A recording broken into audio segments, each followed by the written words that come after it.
Hi everyone, আশা করি সকলে ভালো আছেন।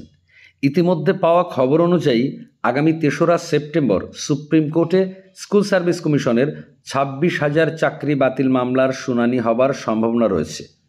গত ২৮শে আগস্ট সুপ্রিম কোর্টের প্রধান বিচারপতির বেঞ্চে এই মামলার শুনানি হবার কথা ছিল, কিন্তু সারাদিন ধরে সাংবিধানিক বেঞ্চের শুনানির কারণে এই মামলার শুনানির সময় পাওয়া যায়নি।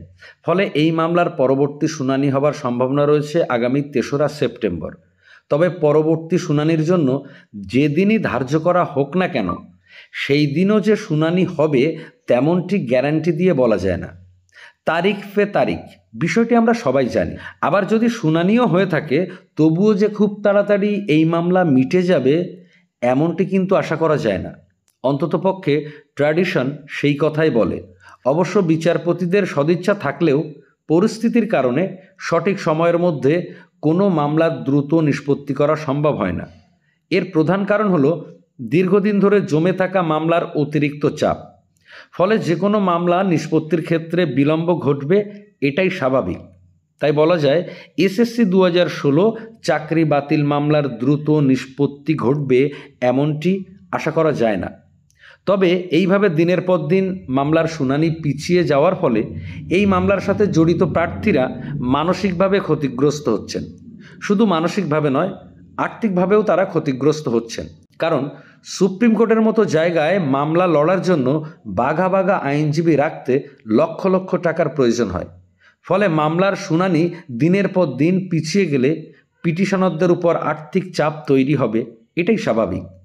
বিশেষ করে যে সমস্ত পক্ষের পিটিশনারদের সংখ্যা কম, তাদের আর্থিক চাপ সবচেয়ে বেশি হবে। তাই বলা যায় মামলার দ্রুত নিষ্পত্তি না হওয়ার কারণে প্রার্থীদের মধ্যে হতাশা, মানসিক ও আর্থিক চাপ তাদের জীবনযাপনের উপর নেতিবাচক প্রভাব বিস্তার করছে এবং আগামীতে করতে পারে।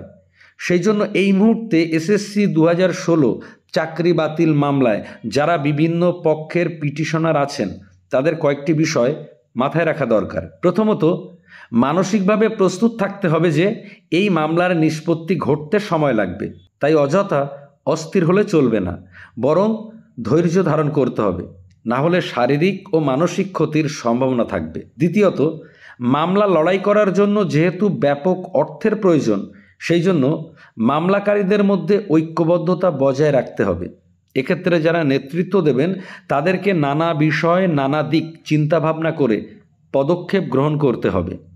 তৃতীয়ত, আর্থিক সহযোগিতার ব্যাপারে সমস্ত পিটিশনারদের বক্তব্য শুনতে হবে এবং সকলের সুবিধা অসুবিধার কথা মাথায় রেখে সিদ্ধান্ত গ্রহণ করতে হবে।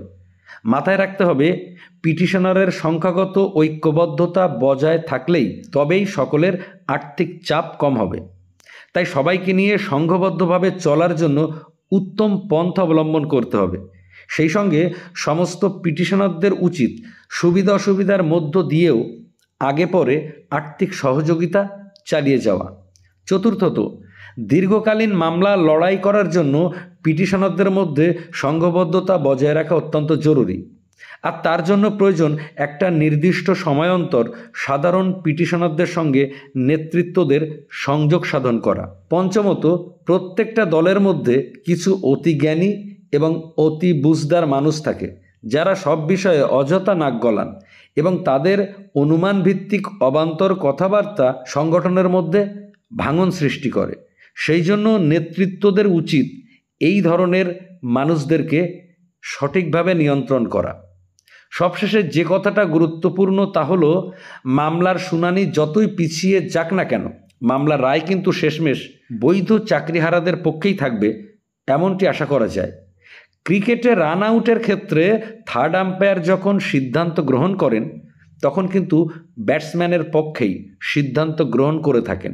ঠিক অনুরূপভাবে এই মামলার ক্ষেত্রে যারা ৬ বছর যাবৎ চাকরি করছেন এবং যাদের নাম সিবিআইয়ের দেওয়া অবৈধ তালিকার কোনো জায়গাতেই নেই, সেই সমস্ত বৈধ চাকরিহারাদের পক্ষেই যে সুপ্রিম কোর্ট রায় প্রদান করবে এমনটা অবশ্যই আশা করা যায়। তাই এই মুহূর্তে সকলকে ধৈর্য ধারণ করতে হবে, ঐক্যবদ্ধ থাকতে হবে এবং সংঘবদ্ধভাবে লড়াই করতে হবে।